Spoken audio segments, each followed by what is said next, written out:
All right, so you've made it this far, and I just want to say how much I appreciate you coming by and seeing what I have going on to Ask a Daddy. I really appreciate your time. I'm Brian B. Childs, just in case you don't know that yet.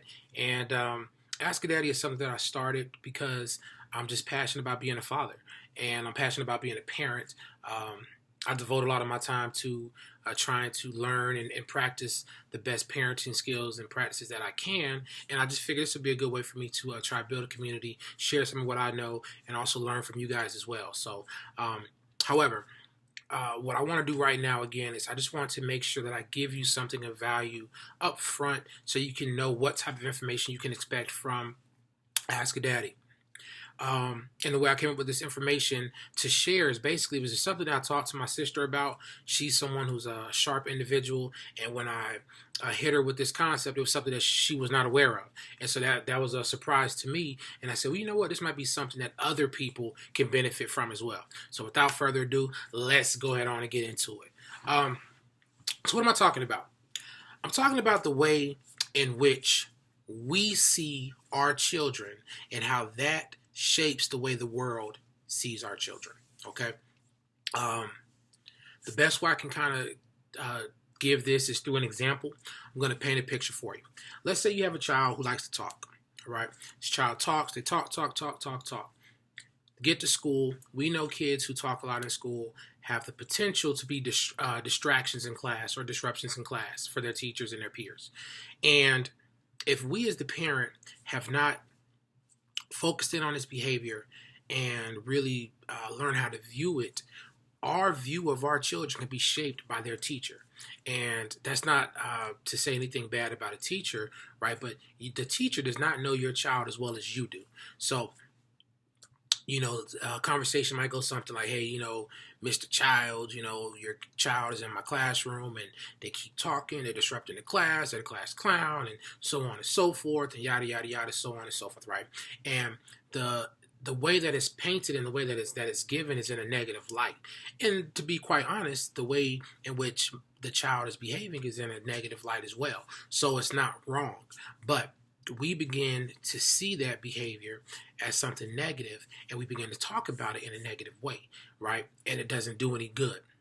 Now, let's say instead of having that happen, what if you as the parent were able to spot your child's behavior that could, quote unquote, be potentially disruptive, but you're able to catch it and you're able to put a good spin on it or a different spin on it. So I might look at my child and say, I have a kid who likes to talk. They are a social butterfly, right? They can make friends with anyone. They're never at a lack of words to say. They always have something to say. They're just really overall a social individual, right? And I can look at that and I might say, I might have the next Oprah on my hands, right? It's possible. You could have the next Oprah or whoever else who can make a difference in the world through their connection with people and through their communication skills. That's a gift, right? That's nothing to be frowned on or anything. It's a gift. But as a parent, we have to learn how to package it. We have to learn how to see it through a certain lens and see the good in it. And then once we see the good in it, we can take that to the teacher or to the outside world and paint that picture for them. So here's an example, right? We might say, hey, I have a kid who likes to talk. Let me go talk to the teacher. He talked to the teacher. Say, hey, excuse me, sir, excuse me, ma'am. My son is going to be in your class. My daughter's going to be in your class. And I just want to let you know that they have a really unique gift for being able to make friends with almost anyone. I've seen them do it time and time again. If you have a student in your classroom who might be shy or doesn't want to work in groups or anything like that, you might want to try and put it with my child, because my child is really good at getting people out of their shells. Also, if you have some information that you might want the class to hear, but you don't necessarily feel like giving it out yourself, or maybe they're not quite receiving it from you like you would like them to, ask my kid. My kid, he's good at that. She's good at that. She can do that. You see what I mean? So you've already let the teacher know up front that your child has a gift. One, it's not something negative, it's a gift, right? And you've kind of given them some ideas on how they can use it.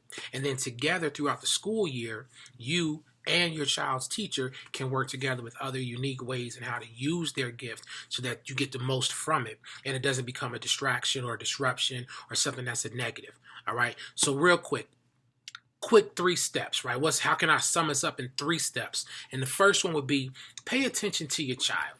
All right. You want to pay attention to your child and their gifts and the way in which they communicate. All right. And you want to do this in different places because the way your kid acts at home is not going to be necessarily the same way that they act when they're at the daycare or when they're at school or when they're, at church with their peers, So you want to pay attention and really get a feel for, okay, this is who my kid is. These are the unique gifts and skills and talents that they have. So that's one. Really pay attention to who your child is. 2, you want to package it. Once you find out what that gift is or what that personality trait that your child has that is unique or could, again, possibly be something that could be viewed as a negative or whatever it is, you want to package it. And again, you don't want to be fake, right? You want to package it in a way that's real, something that, my child is extremely talkative. But what does that mean? What are the good things about that? Public speaking. My child might be really good at public speaking. You see what I'm saying? So you want to look at ways in which that thing that they're good at or they do that could be viewed as a negative, how can you help it be viewed as a positive? And then you want to feed those things. All right, so that's number 2, packaging it. And then number 3 is basically once you've packaged it, once you figured out what it is, then you want to present that to the world.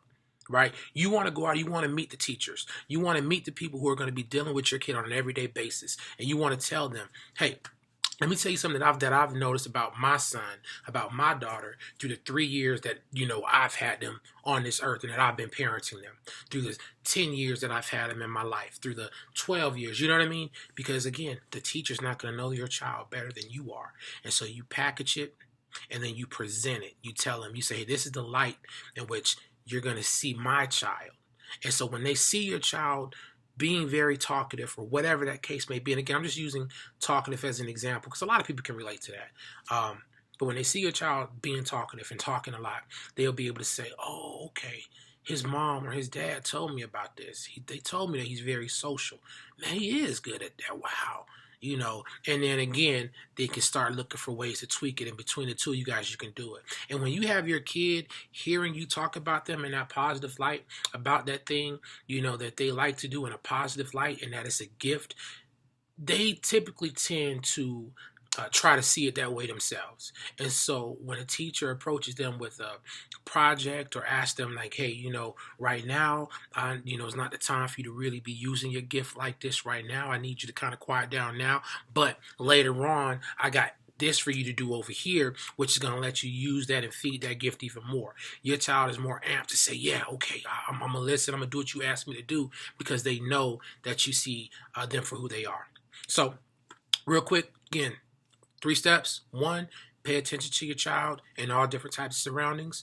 2, once you find out what that thing is and you've paid attention to it enough, package it up, put it together in a realistic type of way. And then 3, go and present that to the world and let people know how to view your child. All right, that's a tip from Ask a Daddy. I hope you enjoyed it. I hope you find it useful. And hey, I hope to see you back here soon. Take care.